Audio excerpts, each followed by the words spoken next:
بسم اللہ الرحمن الرحیم۔ السلام علیکم ورحمۃ اللہ وبرکاتہ۔ رہبر معظم انقلاب اسلامی حضرت آیت اللہ العظمیٰ خامنائی نے پیغمبر اسلام حضرت محمد مصطفیٰ صلی اللہ علیہ وآلہ وسلم اور حضرت امام جعفر صادق علیہ السلام کی ولادت باسعادت کی مناسبت سے تہران میں عالمی اسلامی وحدت کانفرنس کے مہمانوں سے خطاب کرتے ہوئے بعض علاقائی ممالک کی طرف سے اسرائیل کے ساتھ سفارتی تعلقات کو گناہ کبیرہ اور عظیم غلطی قرار دیتے ہوئے فرمایا، علاقائی حکومتوں کو اسلامی اتحاد اور یکجہتی کے دائرے میں واپس آ جانا چاہیے۔ رہبر معظم نے مسلمانوں کے درمیان اسلامی اصولوں کو تشریح و ترویج اور اتحاد و یکجہتی کو مضبوط و مستحکم بنانے پر تاکید کی۔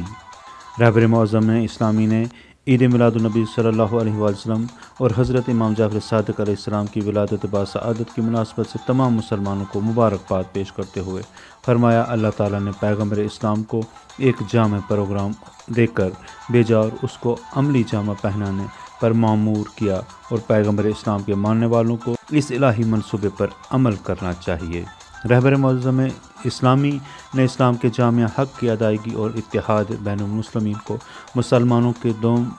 اہم ذمہ داریاں قرار دیتے ہوئے فرمایا، عالمی سیاسی اور مادی طاقتوں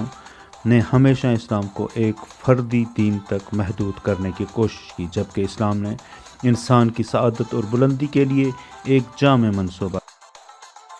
رہبر معظم نے اتحاد کو قرآنی دستور قرار دیتے ہوئے فرمایا، اتحاد بین المسلمت عملی نہیں بلکہ ایک اصولی مسئلہ ہے، اور اتحاد کے ذریعے مسلمان دنیا میں اپنا اہم کردار ادا کر سکتے ہیں۔ رہبر معظم انقلابی